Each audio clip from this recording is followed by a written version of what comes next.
በአንድ ወቅት በዚህ ቪዲዮ ላይ ለምትመለከቷት እንስት ዓለም በፊቷ ተደፍታ ነበር። ስሟ በጋዜጠኝነት ማማ ላይ የገነነ፣ ብዕሯ የዝነኞችን ሚስጥር የሚበረብር፣ ሕይወቷም በቅንጦት በዝና የተንበሸበሸ ነበር። ካሮል ትባላለች። በአንድ ምሽት ኮንሰርት ብቻ ግማሽ ሚሊዮን ብር የምታክስ ዘመናዊ መኪናዎችና አውቶቡሶች ያሏት በራስ መተማመኗ የሰማይ ጥግ የደረሰ ብርቱ ታታሪ ሴት ነበረች። ነገር ግን የሰው ልጅ ውድቀት በአንዲት የተሳሳተ እርምጃ ይጀምራል። ሌሎች ባልደረቦቿ ነፍሴን ይማራት ብለው የሸሹትን እርሷ ግን ልዩ ታሪክ አቀርባለሁ በሚል ድፍረት ጥም የሞት መጋዘኖችንና የጠንቋዮችን ዋሻ ደፍራ ገባች። ያኔ ፊት ለፊት የተጋፈጠችው ከሰው ጋር ሳይሆን ከክፉ መናፍስት ጋር ነበር። የመጀመሪያ ቃለ መጠይቋንም ከክፉ መናፍስት ከጠንቋይና መተተኛ ጋር አደረገች። በቅጽበት ውስጥም ሕይወት አቅጣጫን ቀየረች። I was able to speak to evil spirits. It was so scary. He requested to take a picture of these evil spirits. They agreed. I have nothing to show for. I lost everything. For this, I had to pay the price. You're in for trouble. ብዙ ሰው መናፍስትን እንደ ተረት ጥንቆላንም እንደ ኋላ ቀር አስተሳሰብ ይቆጥራሉ። ነገር ግን የካሮል ታሪክ ለዚህ ግምት ትልቅ ምላሽ አለው። የጠንቋይ ረዳት ከሆነ ሰው ጋር ከመጋባት ጀምሮ የራሷን ንጹህ የሆነ ደሟን በዶሮ ደም እስከ መቀየር የደረሰች ሴት ነች። ይህ ተረት ወይም ልብ ወለድ ሳይሆን አንዲት ሁለተኛ ዲግሪ ድረስ የተማረችን ብልህ ሴት አዘቅት የመራ መራራ እውነት ነው። The witch doctor requested that I buy chicken. He brought out a syringe, took the blood from the chicken and injected me with it. I had a blood transfusion with chicken. በአስማትና በጥንቆላ ውስጥ እንዴት ልትጠላለፍ ቻለች? ድግምቱስ እንዴት ነፍሷን ሀብቷን በላው? የጉዞ ከየት ጀምሮ ወዴት ያመራል? የካሮልን የሕይወት ሚስጥር ለመበርበር ከፈለጋችሁ እስከ ፍጻሜው ድረስ አብራችሁን ቆዩ። ነገር ግን አስቀድሜ ላስጠንቅቃችሁ፣ ይህ ታሪክ ልብን የሚሰቅል ነፍስን የሚረብሽና ከቶ ሰምታችሁት የማታውቁት የጉዞ አይነት ነው። ሁሉንም ነገር በጥንቆላ ያጣችሁ ብልሃ ሴት ሰቀቀን እነሆ ይጀምራል። My names are Caroline Atieno Nyanga. ካሮላይን እባላለሁ። ያው በተወለድኩበት አካባቢ ካሮላይን ኛጋ ብለው ይጠሩኛል። በድሮ ህይወቴ ያደንቁኝና ይከተሉኝ የነበሩ ሰዎች ወይም አድናቂዎቼ ሲኤንኤን የሚል ቅጽል ስምን ሰጥተውኛል። ዳግመኛ የተወለድኩ ክርስቲያን ነኝ። የሁለት ሴት ልጆች እናት ነኝ። ለቤተሰቤ ደግሞ ሶስተኛ ልጅ ነኝ። እናቴ 6 ልጆች ነበሯት። ከ6ቱ ሶስተኛዋ ልጅ ነበርኩ። ወደ ህንድ በሄድኩበት ጊዜ ገና የ18 ዓመት ልጅ ነበርኩኝ። ያው በአፌ እግዚአብሔርን አውቃለሁ ብልም አኗኗሬ ግን እንደዛ አልነበረም። አኗኗሬ ከእግዚአብሔር ፈቃድ ውጪ የሆነ ነበር። ለምሳሌ በተለያየ ጊዜ ላይ በተለያዩ ዘፈኖች የሚዘጋጁ ድግሶች ላይ ስንጠጣ ስናጨስ እናድር ነበር። አለፈ ሲል ደግሞ ለ3 ተከታታይ ቀናት የሚሆን የባህር ዳር ላይ ፓርቲዎችን እናዘጋጅና እንሳተፍ ነበር። ታዲያ ገና ልጅ እያለሁ በህንድ ምድር ላይ ህይወት ጣፋጭ ትመስል ነበር። ምንም እንኳን የህንድ ባህላት እጅግ በጣም ከሌላው ወጣ ያለ ቢሆንም እኛ ግን ተስማምቶን አብረን እንኖር ነበር። አብዛኛው ሰው ህንድን ልክ የጣዖት ስፍራ ወይም ደግሞ አጋንንት የሚገኝበት ማዕከል ነው ብለው ያወራሉ። ያው ይህ የሚባለው ደግሞ የተለያዩ አማልክቶች ስላሏቸው በእንስሳት ስለሚያመልኩ ለተለያዩ ባዕድ ነገሮች ስለሚሰግዱ ነው። እኔ እንኳን እስከማውቀው ድረስ አንድ ህንዳዊ 365 አማልክት ሊኖረው ይችላል። ታዲያ እኔም በዛ በህንድ ምድር በባተዋርነትና በግርግር መካከል ዓለምን ለመጨለጥ ደጅ ጠና ነበር። የሀገሬው ሰው የ36,000 አማልክት ቤት እያለ በሚጠራው በጣዖትና በምስሎች በተሞላው በዚያ ሰፊ ግቢ ውስጥ ሳናውቅ አብረን ለነዛ ለማይታወቁ አማልክት ስንሰግድ ነበር። እንግዲህ የልጅነት የዋህነት ይሁን ወይም የእውቀት ማጣት በክፋቱ ጥላ ስር መሆናችንን ሳንረዳ የውጪውን ብልጭልጭ መከተል ጀመርን። እውነቱን ለመናገር በሰዓቱ ምን እያረኩ እንኳን እንደነበር አላውቅም። በዚህ መሃል የፕሮግራሙ ጠያቂ እንዲህ ብሎ ለካሮላይን ጥያቄን አቀረበላት። ወደ ህንድ ለምን ሄድሽ? በዛስ በህንድ በነበረሽ ቆይታ ምን አደረግሽ? ብሎ ጠየቃት። ካሮላይን መመለስ ጀመረች። እንደ ብዙሃኑ ከአፍሪካ ወደ ህንድ የሚኬደው ለሕክምና ወይም ደግሞ ለትምህርት ነው። እኔ በሰዓቱ ወደ ህንድ ያቀናሁት ትምህርቴን ለመማር ነበር። የመጀመሪያ ዲግሪን በህዝብ አስተዳደር ነበር ከዛው የተቀበልኩት። በ3 ዓመት ውስጥ የመጀመሪያ ዲግሪን ከያዝኩኝ በኋላ ወዲያውኑ ወደ ሁለተኛ ዲግሪ ወይም ደግሞ ማስተርሴን ቀጠልኩኝ። እሱንም በጋዜጠኝነት ተማርኩ። በአጠቃላይ ለ5 ዓመታት ያክል በትምህርት ህንድ ሀገር ውስጥ አሳለፍኩኝ። እነዚህ በትምህርት ላይ ያሳለፍኩትን 5 ዓመታት ከጨረስኩኝ በኋላ ገና የ20ዎቹ ዕድሜ መጀመሪያ ላይ ነበርኩ። ለአድማጮች የገረመንን ነገር ጀባ እንበላችሁ። ካሮላይን በ5 ዓመታት ውስጥ በ2 ዲግሪ የተመረቀች የእውቀት ሰው ነበረች። ገና በእድሜዋ መጀመሪያ ላይ በ20ዎቹ መጀመሪያ ለቁም ነገር የበቃች ብልህ ሴት ነበረች። ነገር ግን እንዲህ ያለ የእውቀት ማማ ላይ የወጣች ሴት እንዴት በጥቁር አስማትና በጥንቆላ በክፋት አዘቅት ውስጥ ትወድቃለች ብሎ መጠየቅ አይቀሬ ነው። የሰው ልጅ በአንድ ቀን ውሳኔ ብቻ አይጠፋም። ሕይወት የምትዘበራረቀው በአንዲት ስህተት ብቻ ነው ብሎ ማመን ሞኝነት ነው። ይልቁንም አንዱ ስህተት ሌላውን እየወለደ አንድ የተሳሳተ እርምጃ ገደል አፋፍ እየገባ ሕይወት ሽቅብ ወደ መሆኗ ሳይሆን ቁልቁል ወደ መዝለቅ ትወጣለች። የካሮል ዕጣ ፈንታ ልክ እንደዚሁ ነበር። እስኪ ከካሮል አንደበት ደግሞ እንስማ። እኔም ትምህርቴን ጨርሼ ከህንድ ሀገር ወደ ሀገር ቤት ለመመለስ ስል በድንገት የመኪና አደጋ ገጠመኝ። ቀላል የሚባል አደጋ አልነበረም። ከባድ የመኪና አደጋ አጋጠመኝ። አስታውሳለሁ። በአደጋው የተለያየ የሰውነት ክፍሌ ተሰባብሮ ነበር። እግሬ፣ ወገቤ ተሰባብሯል። እኔ ራሱ ነገሩ ከበድ እንደሚል ያወቅኩት ሆስፒታል ገብቼ ከተመረመርኩኝ በኋላ ነበር። ታዲያ በሆስፒታል ውስጥም ያክመኝ የነበረው ዶክተር የግዴታ ሰርጀሪ መሰራት ወይም ደግሞ ቀዶ ጥገና መሰራት እንደነበረብኝ ነገረኝ። በስፍራው ግዴታ ሊያግዘኝ የሚገባ ሰው ያስፈልግ ነበር። ስለዚህ እናቴ ወይም ደግሞ ታላቅ እህቴ ወደኔ መምጣት ነበረባቸው። እንደ አጋጣሚ ሆኖ ወላጅ እናቴ የሕክምና ባለሙያ ነበረች። በሙያዋም ነርስ ነበረች። ገና ወደ ሀገር ቤት ሄጄ ልረፍ ባልኩበት ሰዓት ላይ እንደዚህ ያለ የከፋ አደጋ መድረሱ እጅግ በጣም አሳዝኖኝ ነበር። ከዚህ በኋላ እናቴና ታላቅ እህቴ እኔ ወደ ነበርኩበት ሆስፒታል ከሀገር ቤት በረው መጡ። በእርግጥ ይህንን አደጋ ያደረሰብኝ ሰው በአካል መጥቶ ይቅርታ ጠይቆኝ ነበር። እኔም ያው ይቅር ብየዋለሁ። በዜግነት ህንዳዊ ነው። ሆስፒታል ውስጥም እያለው አንድ በዚያው አገር ኑሮን ያደረገ ፓስተር መጥቶ ጌታን እንድቀበል ነገረኝ። ምናልባት ጌታንም ከተቀበልኩኝ ከዚህ ስብራት እንደምፈወስና በቶሎ እንደማገግም ስለነገረኝ ብቻ ነበር ጌታን ለመቀበል የወሰንኩት እንጂ ምንም ይህን ያህል ከልቤ የሆነ ንስሐ መግባት አልገባውም።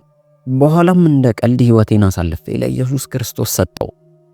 በሆስፒታል ውስጥ የነበረው ስሜት እጅግ በጣም ይከብድ ነበር። ሰዎች ሲሞቱ አያለው። አናግረውኝ የነበሩ ሰዎች በነጋታው ሞቱ ሲባል አያለው። በቃ በስፍራው ላይ እጅግ በጣም ተስፋ የሚያስቆርጥ ነገር ብቻ ነበር የሚታየው። በሰዓቱ ወደ ሰርጀሪ ወይም ቀዶ ጥገና ልገባ ተዘጋጀው። ብዙ ደም ፈሶኝ ስለነበር ለእናቴ ደም እንደሚያስፈልገኝ ተነገራት። ለሁሉም ሂደት ግዴታ የእናቴ ፈቃድ ያስፈልግ ነበር። ያለ እናቴ ፈቃድ ምንም ነገር ማድረግ አልችልም። ይህ ደግሞ የሕጉ አንድ አካል ነበር። እላይ ላይ የተለያዩ መርፌዎች ተሰካኩብኝ። በየቀኑ 8 መርፌ መወጋት ጀመርኩኝ። ይህ የሆነው ለ1 ወር ያክል ነበር። ታዲያ ቀስ በቀስ ሁኔታው እየተሻሻለና እየስተካከለ መጣ። ነገሮች ቀስ በቀስ ቦታቸውን ይይዙ ጀመረ። እንዲሁም በዛ በሆስፒታል ውስጥ ሆኜ አንድ ታዋቂ ዘፋኝ አየው። ኦካች ፒጊ ይባላል። በሰዓቱ እጅግ በጣም ዝነኛ የሆነ የሙዚቃ አቀንቃኝ ነበር። የሚገርመው በሆስፒታል ውስጥ በማየው ጊዜ በህይወትና በሞት መካከል ሆኖ ህይወቱን ለማትረፍ እየተጣጣረ ነበር። በእርግጥ በሰዓቱ ወጣት ስለነበርኩና ይህ ዘፋኝ ደግሞ ተለቅ ባሉ ሰዎች ስለነበር የሚታወቀው ብዙ ግድ አልሰጠኝም ነበር። ታዲያ ከዚህ ቀዶ ጥገና በኋላ ተሻለኝ አላልኳችሁ? ነገር ግን ከወር በኋላ መልሶ ጠብቆ ይህንኑ በሽታ አገረሸብኝ። ከቀድሞ የባሰ ለምን እንደሆነ በማላቀው መልኩ መታመምና መሰቃየት ጀመርኩ። ወደ ሌላ የመንግስት ሆስፒታል እንድዘዋወር ግድ ሆነ። በዛም ሆስፒታል ውስጥ ሆኜ ለ3 እና ለ4 ወራት ያክል የጽኑ ህሙማን ማረፊያ ውስጥ ሆንኩኝ። ደም እንደገና ተሰጠኝ። ከወራት በኋላም ድጋሚ ቀዶ ጥገና ማድረግ እንዳለብኝ ተነገረኝ። አሁን ግን ሰውነቴ ውስጥ ያስገቡትን ብረት ማውጣት እንዳለባቸው ነበር ያሳወቁኝ። ሰውነቴ በራሱ መንቀሳቀስ አቁሞ ስለነበር የግዴታ በብረት ኃይል ነበር የሚንቀሳቀሰው። ለምሳሌ የሆነ አደጋ ቢደርስባችሁ፣ ለምሳሌ እግራችሁ ቢሰበር የግዴታ በእግራችሁ ጠርዝና ጠርዝ አንድ ብረት ይገባና ያ የተሰበረው አጥንት እስኪገጥም ድረስ ያ ብረት በዛው በእግራችሁ ውስጥ ይሆናል። ታዲያ ይህ ቀዶ ጥገና ያንን እግሬ ውስጥ ያለውን ብረት ለማስወጣት እንደሚጠቅመኝም ተነገረኝ።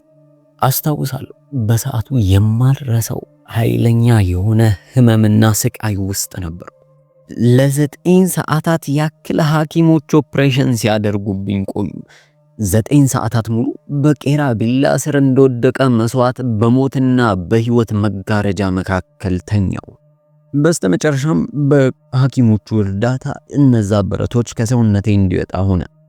ብረቶቹ ከሰውነቴ ቢወጡም ሌላ መዓት አስከትሎ መጣብኝ። ለተከታታይ 5 ወራት ያክል ሙሉ ደም ከአካሌ ሳይቋረጥ ይፈስ ነበር። እንዲሁም ይባስ ብሎ የሰው ዕውቀትና የሐኪሞች ፍርድ ማህፀኗ ካልወጣ በቀር ህይወት አይኖራትም የሚል ነበር። እኔ ግን ይህ በፍጹም እንደማይሆንና እንደማላደርገው ነገርኳቸው። ይህንንም አስከትሎ ወደ ጎረቤት ሀገር ለጸሎት ሄድኩኝ። የሚገርመው በዛ ስፍራ በሄድኩበት አካባቢ የነበረው አገልጋይ ጸለየልኝና ወዲያውኑ ያ ደም መፍሰስ ቆመ፣ ተቋረጠ። ወደ ሀገሬ ወደ ኬንያ ተመለስኩ። ኬንያም ያለው ደም ይፈሰኝ ነበር። ነገር ግን እንደ ቀድሞ ያለማቋረጥ ሳይሆን ልክ እንደ ሴቶች ተፈጥሯዊ ግዴታና ስርዓት ተስተካክሎ አረፈ። ህይወቴ ግን የበለጠ እየተዘበራረቀና መስመሩን እየሳተ መጣ። ሐኪሞችና ያክሙኝ የነበሩ ሰዎች በሙሉ እንደማልራመድ፣ ካሁን በኋላ መውለድ እንኳን እንደማልችል ነገሩኝ። ከዚህ በኋላ በህይወት ዘመኔ ምንም አይነት ከባድ የሆነ የሰውነት እንቅስቃሴ ባበዛ እንኳን ሰውነቴ እንደሚቆጣ ተነገረኝ። ይህ ለኔ እጅግ በጣም ልብ ሰባሪ የሆነ ዜና ነው። ይህ በወጣት እድሜ ላይ የተፈረደ የሚያሳዝን ፍርድ ነበር። ይህን ሁሉ ዜና የሰማችው እናቴ ግን ተስፋ መቁረጥ አልፈለገችም። እንዲሁም ጓደኛዋ ወደሷ ቀረበችና ወደ ባህላዊ ሐኪም እንድትወስደኝ መከረቻት። እናቴም የወዳጇን ምክር ሳትንቅ በመስማቷ ምክንያት ወደ በኒያንዛ በሚባል አካባቢ ወደ አንድ የአጥንት ጠጋኝ የሆነ ባህላዊ ሐኪም ይዛኝ ሄደች። ይህ ሐኪም ተብየው እጅግ በጣም ግዙፍ ሰው ነው። ይህን ሰው የጠቆመችን የኛው ቤተሰብ የሆነች አንዲት ሴት ነች። ያው ለሱ ጎረቤቱ ነበረች። አስታውሳለሁ ሕክምናውን ለማድረግ ለመጀመሪያ ጊዜ ወደዚህ ሰው ቤት ከሄድም በኋላ እነዛ ተሰባብረው የተጠገኑትን አጥንቶችን በድጋሚ መሰባበር ነበረበት። ይህ የሕክምናው ሂደት ብሎ ገለጸው። በዚያች ጠባብ ቤት ውስጥም የቆሰለው አካሌ እንዲድን ሲባል እንደገና እንዲሰበር ተደረገ። ህመሙን ልገልጽላችሁ አልችልም። እጅግ በጣም ጠንካራ ህመም ነበረው። በሰዓቱ እንዲሻለኝና እንዲሻለኝ ብቻ ነበር የምፈልገው። ሌላ የሚያምረኝ ነገር የለም። በቃ ጤነኛ እንደሆን ብቻ ፈልጋለሁ። እናቴ የኔን ጩኸት መስማት ስለማትፈልግ ከጓደኛዋ ጋር ተያይዘው ከዛ ቤት ወጡ። እኔ ግን በዛው ቤት ውስጥ ህመሜን ስማቅቅ ዋልኩኝ። እናቴም ከሄደችበት ተመልሳ ስትመጣ ለ5 ወራት ያክል አከታትላኝ ካመጣችኝ እንደሚሻለኝና ፈጽሞ ያ በሽታ መልሶ እንደማይመጣ ለእናቴ ነገራት። ለነገሩ ቢያንስ እነዛ 5 ወራቶች ካለፉ በኋላ ለመስራት ችዬ ነበር።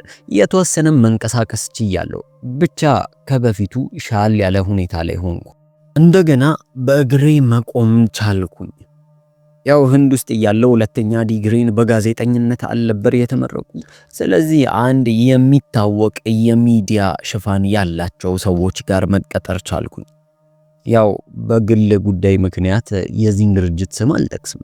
ነገር ግን በዚህ ድርጅት ውስጥ በምሰራበት ወቅት እጅግ በጣም አሉ ከተባሉ የሚዲያ ጸሐፊዎች ውስጥ አንደኛዋ ነበርኩ። የተለያዩ የሚዲያ ፕሮግራሞችንም ጭምር አዘጋጃለሁ። የተለያዩ የመዝናኛ ፕሮግራሞችን፣ እውነተኛ ታሪኮችንና ሰዎች የሚወዷቸውን አይነት ታሪኮች አዘጋጃለሁ። በጊዜው አለች የተባልኩኝ ጸሐፊ ለመሆን በቃው። በሰዓቱ ነገሮች መስመራቸውን እየያዙ ይመስላሉ። ሁሉም ነገር ጥሩ ነገር ላይ እየወደቀ ይመስላል። ነገሩ እያደገ መጣ። በዛው አልቀረም ነበር። ይባስ ብሎ ኢንተርቪው ማድረግ ጀመርኩ። ሰዎች የኔን ኢንተርቪው ይወዱታል። የተለያዩ ታዋቂ ሰዎችን በተለይም ደግሞ ሙዚቀኞችን ከዩጋንዳ፣ ከኬንያ፣ ከታንዛኒያ በአጠቃላይ ከምስራቅ አፍሪካ ያሉ የሚታወቁ ሰዎችን ኢንተርቪው ማድረግ ጀመርኩኝ። እነዚህን ፕሮግራሞች በሺዎች የሚቆጠሩ ሰዎች በጉጉት እየጠበቁ ይመለከቱ ነበር።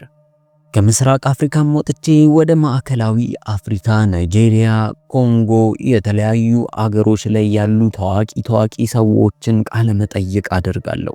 አንድ የሚታወቅ ሰው ወደ ኬንያ ከመጣ ወዲያውኑ በሚዲያዎች እኔ ያንን ሰው ቃለ መጠይቅ እንዳደርገው ጥያቄ ይመጣልኝ ነበር።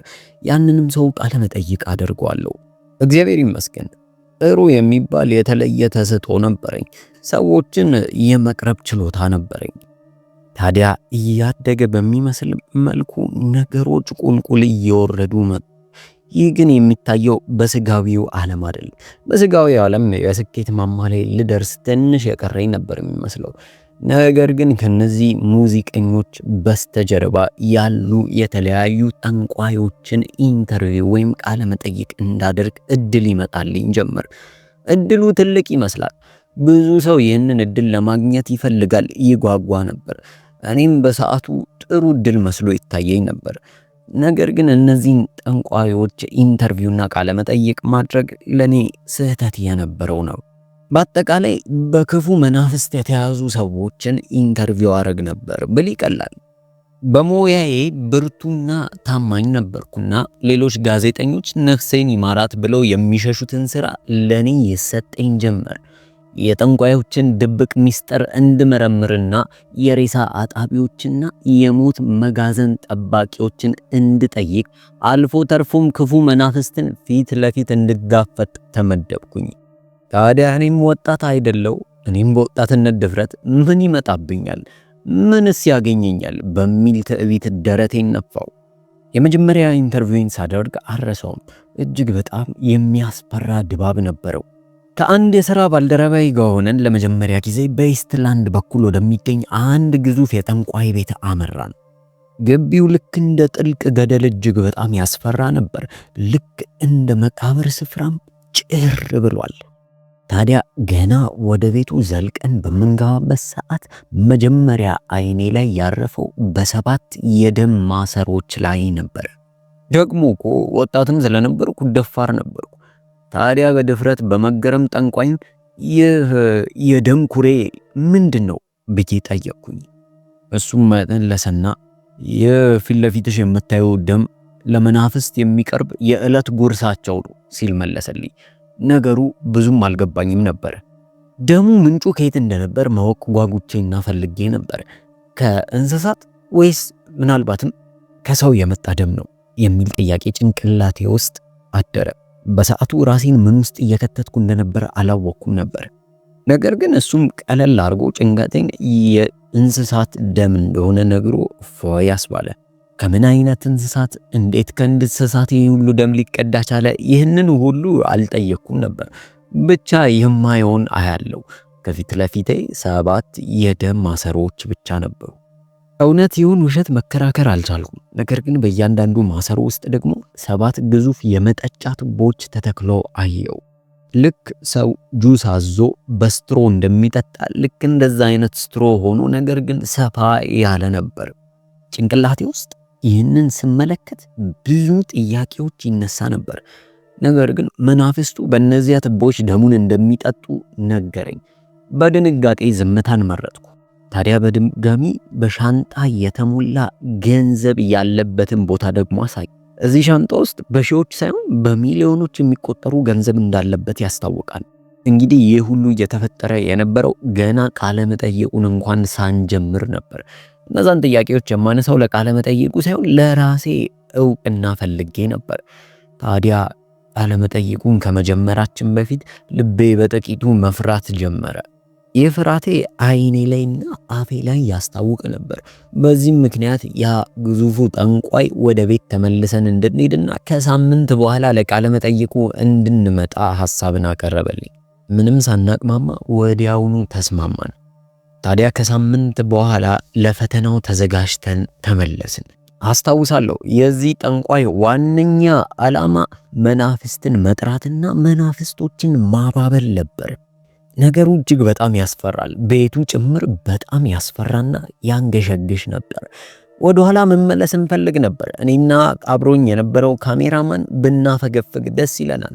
ነገር ግን አሁን በቤት ውስጥ ተገኝተናል። ወደኋላ ማፈግፈጊያ መንገድ አልነበረም። በኋላም ይህ ጠንቋይ ዕጣን እያጠነ አስፈሪ ድምፅ እያወጣና በእጁ ያለውን ደውል እያቃጨለ የጥንቆላ ስርዓቱን ጀመረ። ታዲያ ጠንቋዩ ይህ የጥንቆላ ስርዓቱን በሚያካሄድበት ጊዜ አንድ ያላሰብነው የሚያስደነግጥ ነገር ተፈጠረ። ይህ ጠንቋይ መናፍስት መጥራት ሲጀምር ጠንቋዩ ከቁጥጥር ስር መውጣት ጀመረ። አንዴ እጅግ በጣም ይጮሃል። ከሱ የማይጠበቅ የሰውነት እንቅስቃሴን ያሳያል። አንድ ጊዜ ደግሞ በድን ሆኖ ደርቆ ይቀራል፣ ቀጥ ይላል። እኔና ፎቶግራፈሩ መሄጃ አጣን። የት እንደምንሄድ ግራ ገባን። ምድር ተከፍታ ብትውጠን ደስ ይለን ነበር። በዚያ በጨለማ ዋሻ ውስጥ ከመናፍስቱ ጋር ተቆለፈብን። ከዚህ ነገር የትም ማምለጥ አንችልም። ጠንቋዩን ልናናግር ብንሞክር ምንም አይነት ምላሽ ሊሰጠን አልቻለም። በቃ እንደሞተና እንደደረቀ ሰው ሆኖ ነበር። በዛች ክፍል ውስጥ የጨለማ መንፈስ አንድ በአንድ እየተከታተሉ በዚያች ጠባብ ክፍል ውስጥ ሰፈሩ። የመጀመሪያው መንፈስ ሲገባ የሚናገረው በእንግሊዘኛ አልነበረም። ነገር ግን አንደበቱ ግልጽ ነበር። በስዋሂሊ ቋንቋ ይናገራል። እንዲህ አለ፣ ልጄ ሆይ መጥቼልሻለሁ የሚል ንግግርን ተናገረ። አንደኛ፣ ሁለተኛ፣ ሶስተኛ መናፍስት እያሉ አንድ በአንድ ተራ በተራ እየገቡ ማውራት ጀመሩ። አምስተኛው መንፈስ ላይ ግን ትንሽ ግር የሚል ነገር ተፈጠረ። አይምሮዬ ማሰብ አቃተው። እንዴት ነው? ልክ የሆነ የአይምሮዬ ብርሃን እንደጠፋ ያክል ተሰማኝ። ትውስታዬን አጣሁት። በቃ የማስታወስ ችሎታዬ ዝቅ አለ። በሚገርም ሁኔታ አምስተኛው ካለፈና ስድስተኛና ሰባተኛው ሲገቡ ግን ያ የተነጠቀ ትውስታዬን መልሰው ሰጡኝ። እነዚህ ርኩሳን መናፍስት ናቸው። ምንም ነገር ማድረግ ይችሉ ነበር። ምክንያቱም ደግሞ እኛ ራሳችን ፈቅደን በሜዳቸው ላይ ተገኝተንላቸዋል። በሰዓቱ ይህ ሁሉ ከተፈጠረ በኋላ ለማውራት እንኳን ይከብደኝ ነበር። አፌን ማንቀሳቀስ አልችልም ነበር። እጅግ በጣም ፈርቻለሁ። አብሮኝ የነበረው የሥራ ጓዴ የበለጠ ፈርቶ ነበር። ተርበትብቷል ማለት ይቻላል። ከኔ በላይ ፈርቶ እጅ ለእጅም ተያይዘን ነገሩን በጸጥታ እናያለን። እንደምንም የወጣውን ድፍረቴን ሰብስቤ ስራቸውን መጠየቅ ጀመሩ። የሚገርመው ለዚህ ጥያቄ መልሳቸው ያስፈራ ነበር። ምክንያቱም የመጽሐፍ ቅዱስ ጥቅስ ነበር የጠቀሱልኝ። ስራቸው መግደል፣ መስረቅና ማጥፋት እንደሆነ ነገሩ። ይህን ስሰማ ከቀድሞ የበለጠ መፍራት ጀመርኩ። ከየት እንደመጡ የት እንደሚኖሩና ለምን እዚህ ለመምጣት እንደዘገዩ ጠየቅኳቸው። እነርሱም መለሱና ጠንቋዩ ቢጠራቸውም ከመጡበት ሩቅ መንገድ የተነሳ ዘግይተው እንደነበር ነገሩኝ። መኖሪያቸው በጥልቁ ውቅያኖስ ውስጥ እንደሆነ ገለጹልኝ። የህንድ ውቅያኖስ፣ ፓሲፊክ፣ አትላንቲክ፣ አርክቲክ ውቅያኖሶች ስም ጠቀሱ። አስታውሳለሁ የ5 ውቅያኖሶችን ስም ነገሩ። እነሱም ጠንቋዩ ከጠራቸው በኋላ ከዛ ከሩቅ ስፍራ አንድ ላይ መጥተው የተዘጋጀላቸውን ያ በደም የተቋጠረ መሰዊያን እንደሚጠጡና ወደ ተለያዩ አገራቶች እንደሚሰራጩ አስረዱኝ። እንዲህም ብለው ተናገሩ። እናንተ ሰዎች ወደ አሜሪካ ወይም ወደ እንግሊዝ ለመሄድ ሰዓታት ይፈጅባቸዋል። ህንድ ለመድረስ እንኳን 7 ሰዓት በአውሮፕላን ተጓዛላችሁ አሉኝ። እኛ ደሙን ከጠጣም በኋላ ወደ ታዘዝንበት ሀገር ለመብረር 5 ደቂቃ ብቻ ይበቃናል ሲሉ አስጠነቀቁኝ። ይህ የዕለት ተዕለት ኑሯቸው እንደሆነ ከንግግራቸው መረዳት ቻልኩኝ። ከዚህ በኋላ እኔም ሳልጠይቃቸው ወሬውን ሳይነሳ በድንገት ከሟች አባቴ ጋር ሊያገናኙኝ እንደሚፈልጉ ነገሩኝ።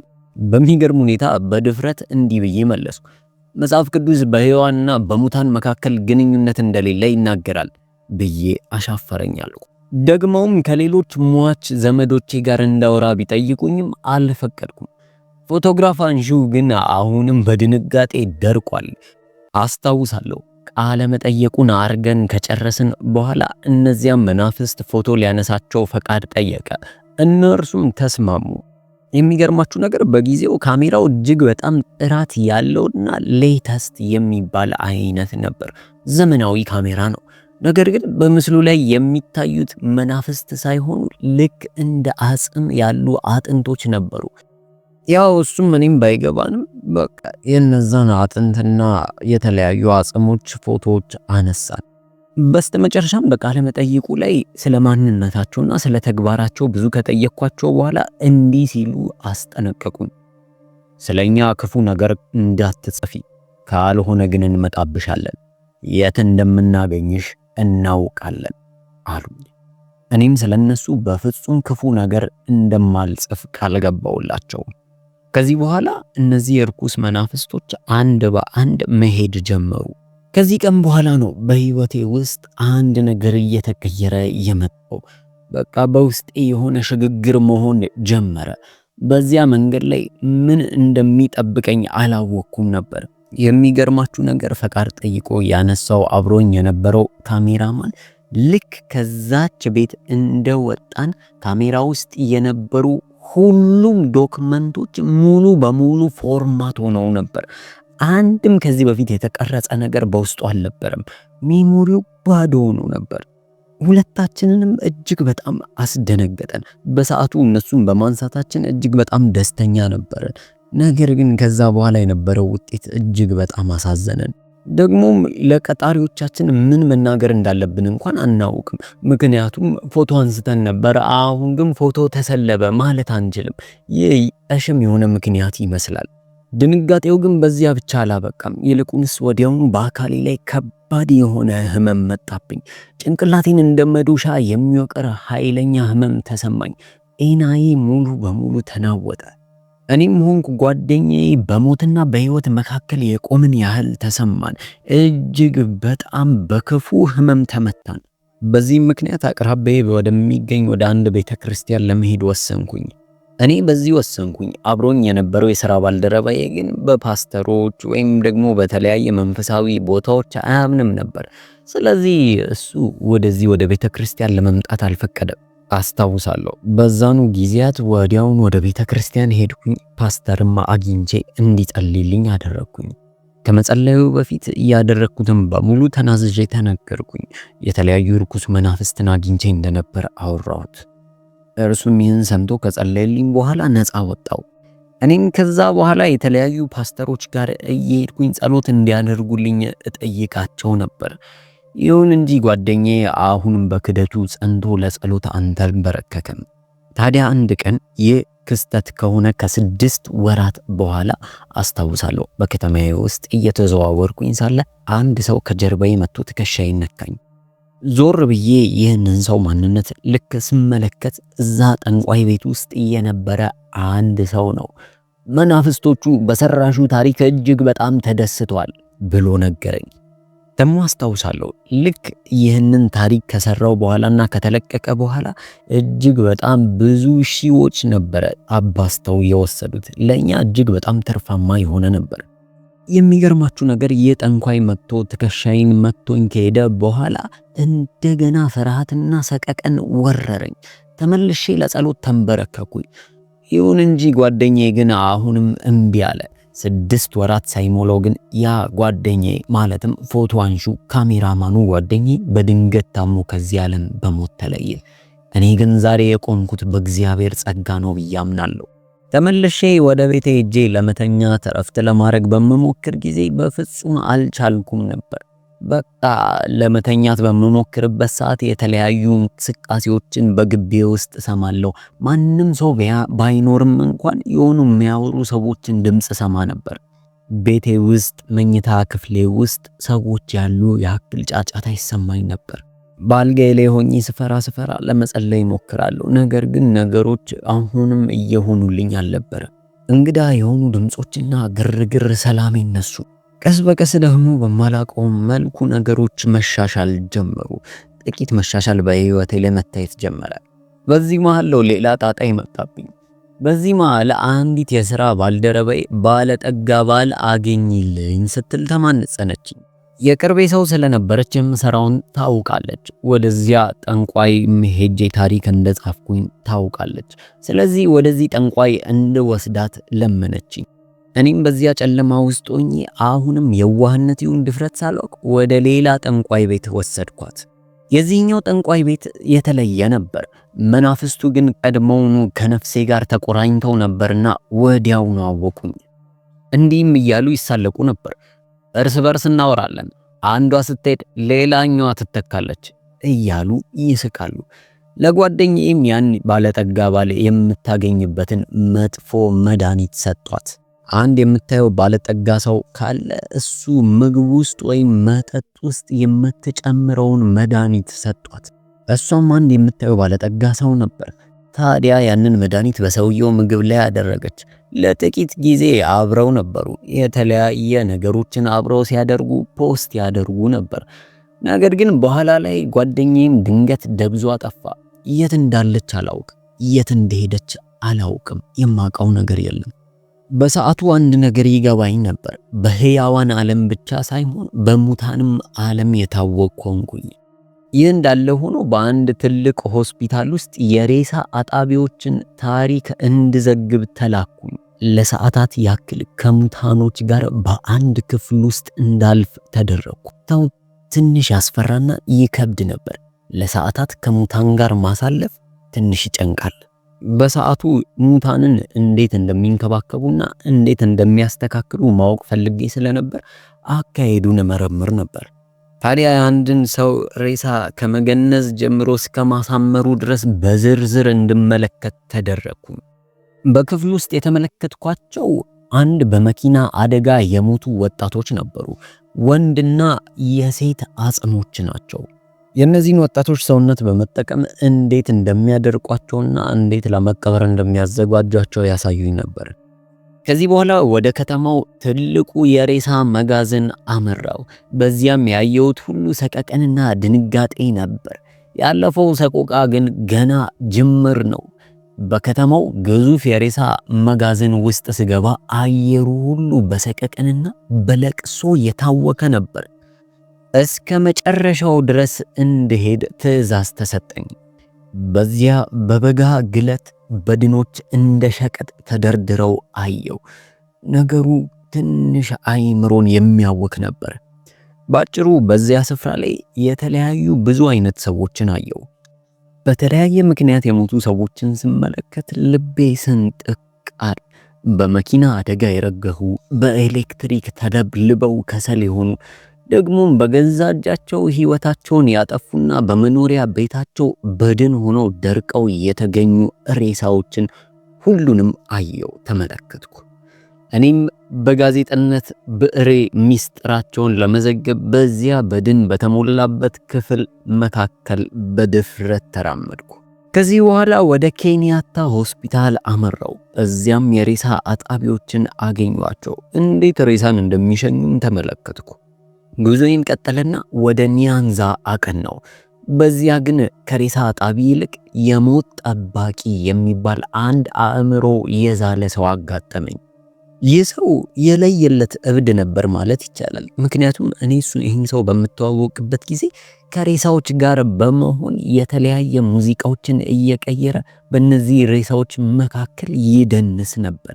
ለምን እንደሆነ አላውቅም። ደግሞ ከሱም ብሶ እኔ ብቻ እየደነስኩ እንዳልሆነና ከሱ ጋር ሁሉም ሰዎች አብረውት እየተደሰቱና እየደነሱ እንደሆነ ይነግረኛል። ይህ ሰው ሚስጥሮችን አንድ ባንድ ይነግረኛል። አንዳንድ የሚነግረኝ ነገር ለጆሮ ይዘገንናል። አንድ የሚዘገንን ሚስጥሩን አጫወተኝ። እንዲህ አለኝ። በህይወት እያለች ፍቅሬን እምቢ ያለች አንዲት ሴት ነበረች። እርሷም በአደጋ ሞተች። ታዲያ አካሏም ከሞተች በኋላ ገና ሳይቀዘቅዝ ወደኔ መጣ። ታዲያ እኔ ምን እንዳደረግኩኝ ታውቂያለሽ? ገና በድኗ ሳይቀዘቅዝ አብሬያት ተኛው። የተመኘሁትን አገኘሁ፣ በቀሌን ተወጣው ሲል በኩራት ተናገረ። እጅግ በጣም አስደነገጠኝ፣ ቀፈፈኝ። ይባስ ብሎ እንዲህ አለ፣ እናንተ ሴቶች በህይወት እያላችሁ ለምን ትኩራራላችሁ? እያለ በእብደት ሲናገር፣ እኔ ግን ከክፉ ሰይጣን ጋር ፊት ለፊት የቆምኩ ያክል ነበር የተሰማኝ። በመጨረሻም ይህ በእብደት የተሞላ ሰው ወደ መደርደሪያው ሄደና ስትሞቺ እንድጠቀምብሽ የምትፈልጊውን መድኃኒት ምረጪ አለኝ። ይህንን ሲናገር ድንጋጤ ወሰን አጣ። እኔም ቀጠልኩና አየር ልቀበልና እመለሳለሁ በሚል ሰበብ ከዚያ የእብደት ዋሻ ውስጥ አምልጬ ወጣው።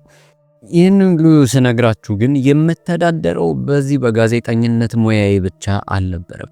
ይልቁንስ የልብስ ስፌት ሱቅ፣ የባንድ ሙዚቃ የሚቀርብበት ምግብ ቤት እንዲሁም ደግሞ በመቶዎች የሚቆጠሩ ዶሮች የሚረቡበት እርሻና ሌሎችም ንግዶች ነበሩኝ። ያው ደግሞ ቅናዬንም በመጠቀም የተለያዩ ዘፋኞችን የጠራው ኮንሰርት እንዲያዘጋጁ እረዳቸው ነበር። ታዲያ አንድ ኮንሰርት ለመስራት ከዛ ዘፋኝ ጋር ከተዋዋልኩ በኋላ በአንድ ምሽት ብቻ ግማሽ ሚሊዮን የሚያክል አገኛለሁ። የሚቀናኝ ጊዜ ላይ በወር ውስጥ 2 ኮንሰርቶችን አዘጋጅ ነበር። ይህ ማለት በአንድ ወር ውስጥ 1 ሚሊዮን እሰራለሁ ማለት ነው። በዚህ በምሰራው ስራም 2 ሚኒባሶችን ገዛው። አስከትዬም 1 ባስ ገዛው። ታዲያ አንድ ጊዜ አንድ ጠንቋይ 200,000 ናይራ እንድሰጠው ጠየቀኝ። እኔም ከሰጠሁት በኋላ ነገሮች እየተሻሻሉ ሳይሆን የበለጠ ድብልቅልቃቸው እየወጣ መጣ። ሕይወቴን ላጣው እስከሚመስለኝ ድረስ እጅግ በጣም ከባባድ ፈተናዎች ወደፊቴ ላኩ ጀመረ። የጤናዬ ሁኔታ አበደ ማለት ይቻላል። ይባስ ብሎ አንድ መሆን ከሌለብኝ ሰው ጋር አብሬ ተጣመርኩኝ። ይህ የህይወቴ እጅግ በጣም መጥፎ የነበረው ውሳኔ ነው። እንዴት ሆኜ ከሱ ጋር እንደተቆራኘው ሳስብ ዛሬም ድረስ ይገርመኛል። ነገር ግን ያ ከመጀመሪያው የክፋት መንፈስ ጋር የነበረኝ ንክኪ ለዚህ ለጠንቋይ ረዳት አሳልፎ ሰጠኝ። ይህ ሰው የጠንቋይ ረዳት እንደነበር ያወቅኩት ከረፈደ በኋላ ነው። ከ10 ዓመት በላይ የሚሆነውን የህይወቴን ዘመን ከዚህ ሰው ጋር በሰቀቀን አሳለፍኩኝ። ሰላም የሚባል ነገር በቤቴ ውስጥ ፈጽሞ አልነበረም። ጠብና ግርግር የዕለት ተዕለት ተግባራችን ሆነ። ከዚህ ሰው ጋር ሁሌ በማለት በሚቻል ሁኔታ እንጣላለን። ሁል ጊዜ በብርቱ መጠጥ እየሰከረ እጁም ለድብደባና ለጥቃት እየቀና ነበር። አስታውሳለሁ ከሱ ጋር አብሬ መሆን ከጀመርኩ በኋላ ወደ ስራ ቦታ እንኳን ሲሄድ ሰዎች ሁሉ አንድ ጥያቄን አዘውትረው ይጠይቁኛል። ሲኤንኤን ምን ሆነሻል? ካሮላይን ምን ነካሽ?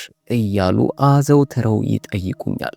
ውስጤ ምንም አይነት ሰላም እንዳልነበረ ከአይኔ ያስታውቃል።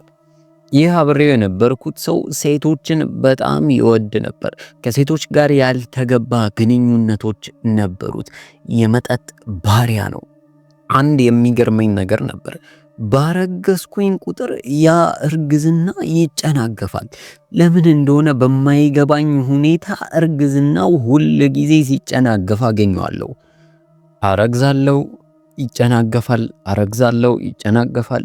ግራ የሚያጋባ ነገር ነበር። 4 ጊዜ እንደዚህ ሆነ። 4 ጊዜ ልጆችን አርግዤ ልጆች ተጨናገፉብኝ። ሁኔታዬ የባሰ ሲሄድ እንደለመድኩት ወደ ቤተ ክርስቲያን እግሮቼ አቀና። በዚያም ስፍራ ጸሎት እንደምፈልግና የሆንኩትን በሙሉ ለእግዚአብሔር ሰው ተናገርኩኝ። ለጸሎቱም ቆምኩኝ። በዚያም ውስጥ በነበረው ጊዜ ልክ የእግዚአብሔር ሰው ሲጸልይ ወዲያውኑ መንፈሳዊ ባሏ ነኝ የሚል አንድ አጋንንት በውስጤ መናገር ጀመረ። ይህንን ቃል የማወጣው ከራሴ አንደበት ነበር። ያ መንፈሳዊ ባሏ ነኝ ያለ የሚናገረውም አጋንንት 4 ልጆች ከኔ ጋር እንዳለኝ በድፍረት ተናገረ። በመንፈሳዊ ዓለም የ4 ልጆች እናት ነች ብሎ ተናገረ። በሰዓቱ ነገሩ ምንም ሊገባኝ አልቻለም ነበር። የሚገርማችሁ ነገር ያ መንፈሳዊ ባሏ ነኝ ብሎ የተናገረው አጋንንት ለራሱ ስምን ሰጥቶ ነበር፣ አሞጽ የሚባል ስም። የሚገርማችሁ ይህ አጋንንት እጅግ በጣም ጠንካራ የነበረ ኃይል ነበረው። ይጸልዩልኝ ከነበሩት 5 ፓስተሮች ውስጥ 3ቱን ደበደባቸው። የአንደኛውን ፓስተር እግር ሰበረው። አይላቅም። ነገሩ እጅግ በጣም አስደንጋጭ ነው። አሁን ድረስ ሳስበው ትንሽ ይከብዳል። ቀስ በቀስ ህይወት በሙሉ እያሽቆለቆለ መጣ። ይህ ሁሉ መሆን የጀመረው ግን ያንን ሰው አብሬው መሆን ስጀምር ነው። ከዛ ሰው ጋር ከተጣመርኩኝ በኋላ ነገሮች ወደ ታች መሽቆልቆል ጀመሩ። የነበሩኝም ቢዝነሶች፣ ንግዶች በሙሉ የከሰርኩኝ አጣኋቸው። ገንዘቤ ተበተነ።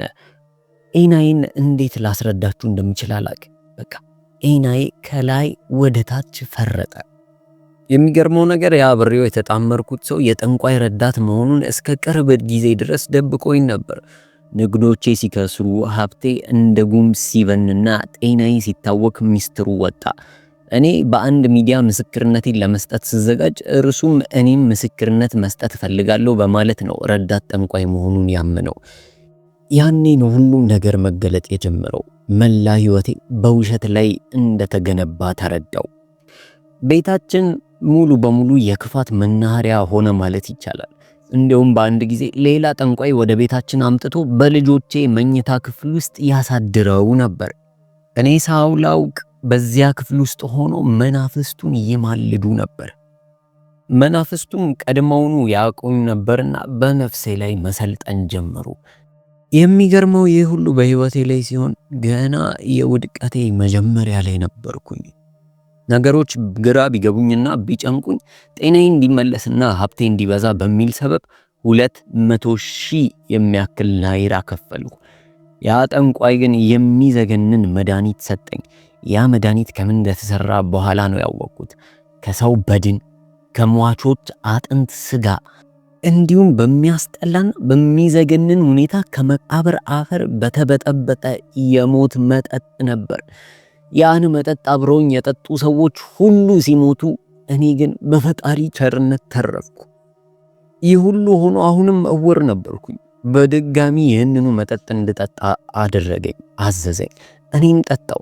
ከዚህ በኋላ ይህንን መጠጥ ከጠጣው በኋላ ከ24 ሰዓት እንደሞላኝ ራቁቴን መስታወት ፊት መቆም እንዳለብኝ ተነገረኝ። ከነዚህ ትዕዛዛት አንዳች እንኳን ፈንከች ብል ነገሬ ሁሉ ያበቃልኝ ነበር። ስለዚህ ነገሮችን በሙሉ በጥንቃቄ ማድረግ ነበረብኝ። እኔም በመስታወት ፊት ሆኜ ራሴን ወይም ደግሞ የአርኩስ መንፈስን ማውራት ጀመርኩኝ። ያው ቀርብ ያለው ያሻህን ማድረግ ትችላለህ ብዬ ተናገርኩ። በሰዓቱ እነዛ እርኩስ መንፈሶች ከኔ ጋር ከነፍሴ ጋር እየተዋሃዱ ነበር። እኔ ግን አላወቅኩም። በቃ ሙሉ በሙሉ አደንዝዘውኝ ነበር ማለት ይቻላል። ይህንን ስርዓት ከፈጸምኩኝ በኋላ አንድ ባዶ ልሙጥ ወረቀት ሰጥቶኝ ነበር። ይህን ወረቀት ከተራሴ ስር አድርጌ እንድተኛ ተናግረዋል። ጠዋት ማልጄ በምነሳበት ሰዓት በዚህ ባዶና ልሙጥ የሆነ ወረቀት ላይ ሙሉ በሙሉ ጥላሸት ተቀብቶ በደም የተጻፈ ጽሑፍ ተመለከትኩኝ። ጽሑፉ ትንሽ ግራ የሚያጋባና ወጥ የሆነ ነበር። ለምሳሌ እኛ ሰዎች ከግራ ወደ ቀኝ ጀምረን እንጽፋለን። ይህ ግን ልክ አረብኛ ይመስል ከቀኝ ወደ ግራ የተጻፈ ነው። ያ የደም ጽሑፍ ነፍሴን ረበሸው። ከዚህ ሁሉ ግን የበለጠ ያስደነገጠኝ ምን እንደሆነ ታውቃላችሁ? እነዚህ ርኩሳን መናፍስ እኔ ራሴን ከማውቀው በላይ ያቁኝ ነበር። አስቡት እስኪ። ምክንያቱም እያንዳንዱ የሚያስቸግረኝና የቸገረኝን ነገር ዘርዝረው ነገሩ። ለማንም ሰው ተናግሬ የማላቃቸውን የግል ሚስጥሮቼን ነገሩ። በዛች ብጣሽ ወረቀት ላይ ሁሉንም ነገር ቀልብጭ አድርገው ጻፉት። ይህ ከሆነ በኋላ ለዛ ጠንቋይ መልሼ ነገርኩት። ጠንቋዩም ዶሮ ገዝቼ እንደመጣ ነገረኝ። ዶሮውን ይዤ ከመጣው በኋላ ግን አንድ ያልታሰበ ነገር ሆነ። በመርፌ ከዶሮዋ ደም ቀርቶ በእኔ ደም ስር ውስጥ ሲከተው የእኔን ደም ወደ ዶሮዋ ደም ሲጨምረው አየው። እንዴ! እኔ አሁንም ሳስበው እጅግ በጣም ይገርመኛል። ከዶሮዋ ጋር ደም ተለዋወጥን። ራሴን ምን አይነት ጥልቅ የሆነ ጥንቆላ አሰራር ውስጥ እየከተትኩ እንደነበር በጊዜው አልተረዳውም። ይህ ከሆነ በኋላ እኔ ህይወት ላይ የነበሩ ነገሮች በሙሉ እየተባባሱና እየተፋፋሙ መጡ። የበለጠ ወደ ሞቴ መቃረብ ጀመርኩ። ጭንቅላቴ ሊፈነዳ ደረሰ። በወቅቱ ራሴን የትኛው አዘቅት ውስጥ እየከተትኩ እንደሆነ ባልረዳውም ከዚያ በኋላ ግን ጤናዬ እንደ ጧት ጤዛ በነነ። ገንዘቤም እንዳሸዋ በእጄ ላይ ፈሰሰ። ምን እየተከናወነና ምን እየሆነብኝ እንደሆነ ልረዳ አልቻልኩም። እንቅልፍ የሚባል ነገር ከአይኔ ራቀ። ባሌ ያመጣው ያ እንግዳ የሆነው ጠንቋይ ሁል ጊዜ እኩለ ሌሊት ላይ የመውጣት ልምድ አለው። አንድ ቀን ወዴት ነው የምትሄደው ብዬ አጥብቄ ጠየቅኩት። እርሱም ወደ መቃብር ስፍራ እንደሚሄድና በዚያ እንደሚተኛ ሌሊቱንም በዚያ ስፍራ እንደሚያሳልፍ ነገረኝ። ይህን ሰው ባሌ እንኳን እኩለ ሌሊት ልክ 6 ሰዓት ሲሆን ይሸኘው ነበር። አንዳንዴ ደግሞ ከሱ ጋር ያድርና በጠዋት ማልዶ ይመጣል። እሱም በናይሮቢ ውስጥ የሚገኝ ትልቅ የመቃብር ስፍራ እንደሚሄድ ነገረኝ። እኔም ቀጠልኩና ለመሆኑ በዚያ መቃብር ስፍራ የምታገለግላቸው እነማን ናቸው ስል ጠየቅኩት። እነሱም የሚያገለግላቸውን ሰዎች አንድ ባንድ ነገረኝ። የቤተ ክርስቲያን መጋቢዎች ወይም ፓስተሮች፣ ፖለቲከኞች፣ ስመጥር ነጋዴዎች፣ ወጣቶችና ሙዚቀኞች እያንዳንዳቸው አንድ በአንድ ወደዚህ ሰው ጋር የመጡ በዚያ የቀብር ስፍራ ላይ በእኩለ ሌሊት መተትና ድግምት ያስደርጉ እንደነበረ ነገረኝ። ይህ እጅግ በጣም የሚያስደነግጥ እውነታ ነው። ይህን ስናገር ሁላቸውም እንደዚህ ያደርጋሉ ማለት አይደለም። ነገር ግን አብዛኞቹ በዚህ የመቃብር ስፍራ ደጅ እንደሚመጡና ጠንቋዩም በመቃብሮች መካከል እያደረ ሕክምና ወይም ደግሞ ተአምራት እንደሚሰጣቸው ነገረኝ። ሕክምና ብሎ የጠራውን ግን ምን አይነት ሕክምና እንደሆነ ሊነግረኝ ፈቃደኛ አልሆነም። ይህም በሚነግረኝ ሰዓት ድንጋጤ ውስጤን በዘበዘው። በዝምታ ግን የቀረውን ሰቀቀን ለማየት ተገደድኩኝ። ከዚህ በኋላ ምን እንደተፈጠረ ታውቃላችሁ?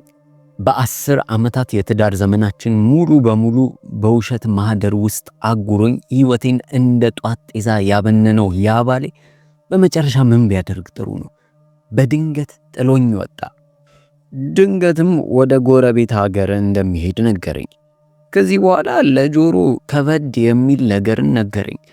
እዛ አገር ሄዶ ከመጣ በኋላ በድንገት አሁን ንስሐ ገብቼ ህይወቴን ለክርስቶስ ሰጥቻለሁ፣ ፓስተር ሆኛለሁ የሚል ዜና ይዞ መጣ። ነገሩ ትንሽ ግር ቢልም ያው በማንም ላይ ማፍረድ የምፈልግ አይነት ሰው አይደለሁም። በማንም ላይም አልፈርድም። እንደዚህ ካለ በኋላ ከጥቂት ጊዜያት በኋላ ያ ሁሉ መከራ በኔ ላይ ትቶ ሌላ ሚስት አግብቶ ራሱን አደላደለ።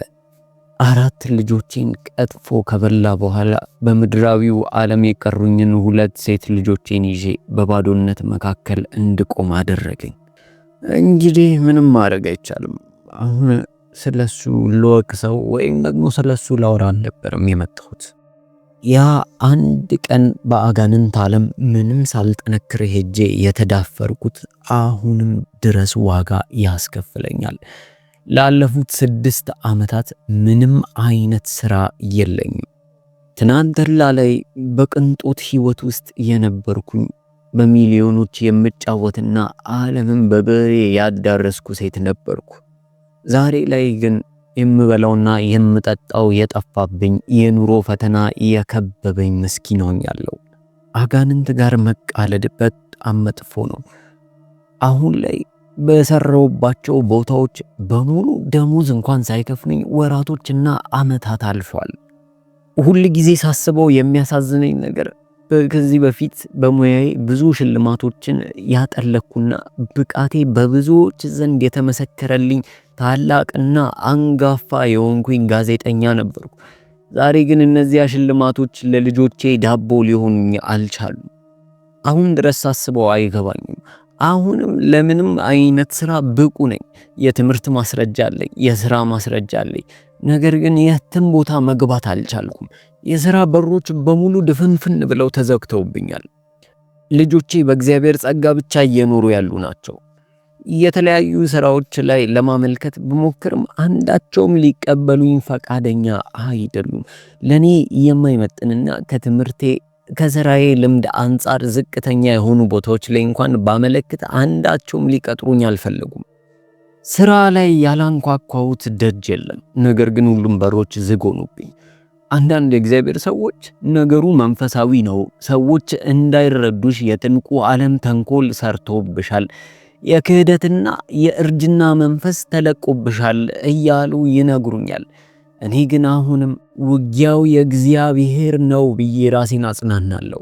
ሰዎች ያለውበትን ሁኔታ ስነግራቸው ላይረዱኝ ይችላሉ። ነገር ግን ሕይወቴን በሙሉ አብሮኝ የነበረው እግዚአብሔር ያየዋኛል። ውጊያው የእግዚአብሔር ነው፣ የኔ አይደለም። ከዚህ በኋላ እኔ መታገል አቁሜያለሁ። ነገሮችን በሙሉ ለእግዚአብሔር አሳልፌ መስጠት ጀምራለሁ። ዛሬ በቤቴ ውስጥ ምንም ባይኖርም ትልቋ ልጄ የሁለተኛ ደረጃ ትምህርቷን አጠናካ የነርስነት ሙያውን ለመቀላቀል ትጓጓለች።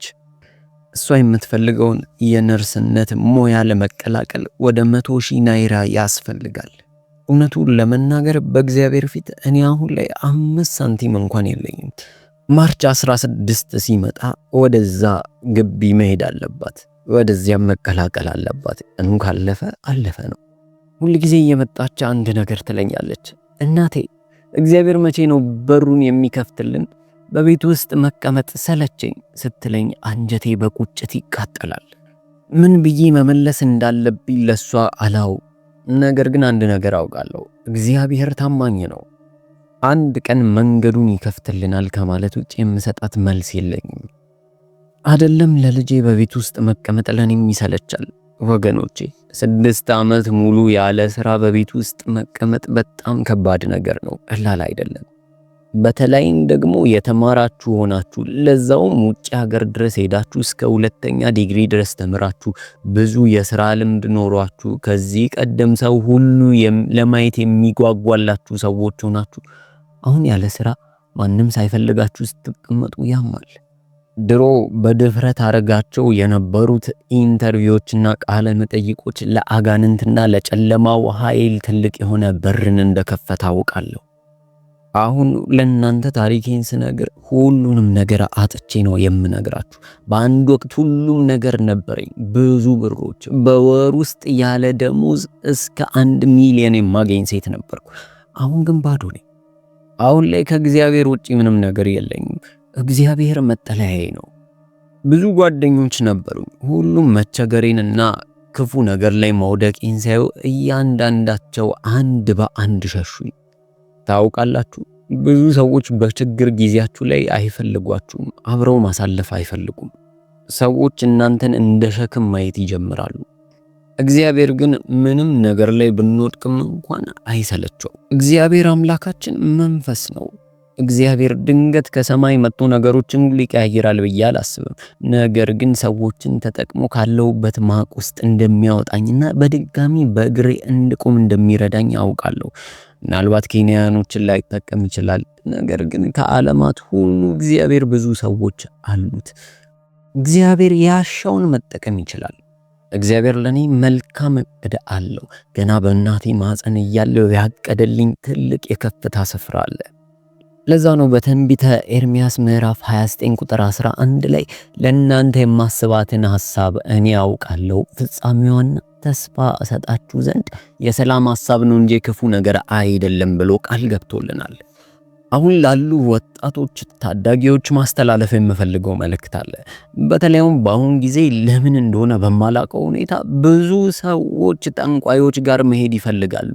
እኔን እንኳን ብዙዎች በግል እየደወሉ መሄድ እንደሚፈልጉ ይነግሩኛል። ቀላል ነው፣ ጠንቋይ ጋር መሄድ እጅግ በጣም ቀላል ነው። ነገር ግን የማትወጡት ማጥ ውስጥ እየገባችሁ እንደሆነ ወቁ። ብዙዎች ከፈጣሪ ጋር አብረው መቆም አይፈልጉም። ከእግዚአብሔር ጋር መንገዳቸውን ማቃናት አይፈልጉም። በአቋራጭ ለሚገኝ ብልጭልጭ ተገዝተዋል። ለእንደዚህ አይነት ሰዎች ምክሬ አንድ ነው። እሳት ውስጥ እየገባችሁ ነው። ጠንቋዮች ከፈጣሪ መንገድ የወጡ የጨለማ ልዑካን ናቸው። ሐቁ መራራ ቢሆንም ልንገራችሁ፣ ሰይጣን የመጣው ለመስረቅ፣ ለመግደልና ለማጥፋት ብቻ ነው። ምናልባትም ያን የናፈቃችሁትን ገንዘብ ይሰጧችሁ ይሆናል። ነገር ግን ዋጋውን የምትከፍሉት በልጆቻችሁ፣ በወላጆቻችሁ ወይም በወንድም በህይወታችሁ ህይወት ሊሆን ይችላል። እባካችሁ ወጣቶች ለገንዘብ ብላችሁ ወደ ገደል አትሩጡ። ያለ ፈጣሪ የሚገኝ ብልጽግና በረከት የለውም። ሕይወታችሁንም ያመሰቃቅለዋል፣ ዝብርቅርቅ ያደርገዋል። ከምንም በላይ እግዚአብሔር አምላክን ፈልጉ። ብሩም ወርቁም የእርሱ ነው። ምድርና በእርሷ ላይ ያሉ ሁሉ የፈጣሪ ናቸው፣ የእግዚአብሔር ናቸው።